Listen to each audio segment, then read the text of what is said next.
Je le répète ici, dans la sous-région UEMOA, le Bénin demeure le seul pays qui a pu implémenter cette réforme de transmission directe des états financiers. C'est un grand coup de projecteur qui a été porté sur les innovations en cours au niveau de l'administration des impôts et dans le domaine du foncier.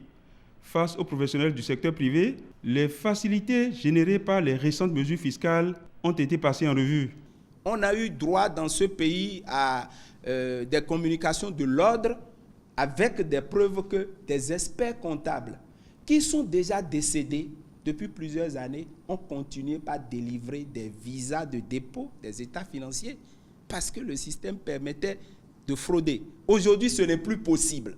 Avec un simple clic, on peut envoyer toute la liasse de documents comptables et fiscaux en ligne à la direction générale. Donc l'expert comptable est en sécurité par rapport à sa signature. L'administration reçoit en temps réel les documents, on règle les problèmes d'archives et tout se passe très très vite. Il y a également d'autres réformes en faveur du secteur privé. C'est la procédure de déclaration d'existence. Vous avez demandé, vous avez réclamé, mais finalement c'est arrivé. Aujourd'hui, vous créez votre entreprise sans l'intervention d'un agent des impôts. Il est capital de porter à la connaissance du secteur privé les réformes en cours pour bonifier le climat des affaires. Le processus de dématérialisation de l'administration fiscale a produit des effets. En somme, les réformes structurelles engagées depuis 2016 et qui se sont consolidées ces 2 dernières années commencent à porter leurs fruits. Rien que sur les 12 derniers mois, 14 impôts ont été purement et simplement supprimés. 2020, toujours pour améliorer les choses, nous avons procédé à la suppression et au regroupement de certains impôts. Donc aujourd'hui, dans le Code général des impôts, il y a certains impôts que nous avons supprimés. Au total, 14 impôts sont partis.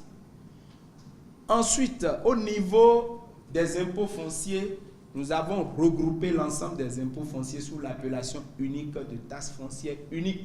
L'idée aujourd'hui, c'est d'harmoniser les échéances et de réduire le temps que vous consacrez au paiement de vos impôts. Donc, une seule échéance ou bien 2 échéances dans l'année, vous venez, vous faites vos paiements et c'est terminé.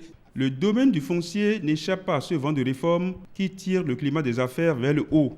Des innovations majeures ont impacté moult pans du patrimoine immobilier et les perspectives s'annoncent très prometteuses. Cette dynamique positive est de nature à reléguer au passé la question de l'insécurité foncière au Bénin. Je pense qu'aujourd'hui, si vous faites la synthèse, vous allez voir qu'il y a beaucoup de réformes audacieuses et courageuses qui ont été menées par le gouvernement et qui aujourd'hui permet à notre pays de se hisser loin en ce qui concerne la mise en place d'un système efficace de gestion optimale du foncier. À l'issue des divers exposés, les professionnels du secteur privé n'ont pas été avares de compliments.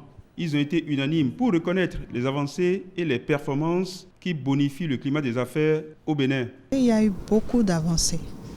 Aujourd'hui, on fait des déclarations en ligne. C'est moins tracassant aux opérateurs économiques. Les crédits de TVA sont remboursés, après contrôle bien sûr. Il y a eu suppression de 14 impôts et bien d'autres.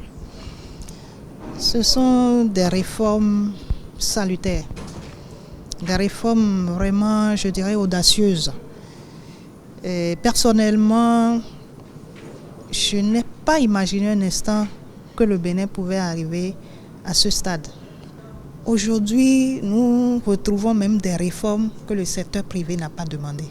Toutes ces réformes qui ont été entreprises depuis quelques années permettent aujourd'hui aux jeunes quand même de trouver leur répondant dans le climat des affaires, mais aussi ceux qui foulent le sol béninois en tant qu'investisseurs. Le ministre de l'économie et des finances, qui a présidé cette rencontre d'échange, a réitéré la volonté du gouvernement qui est celle d'un soutien sans faille à l'investissement privé par la création d'un environnement attractif.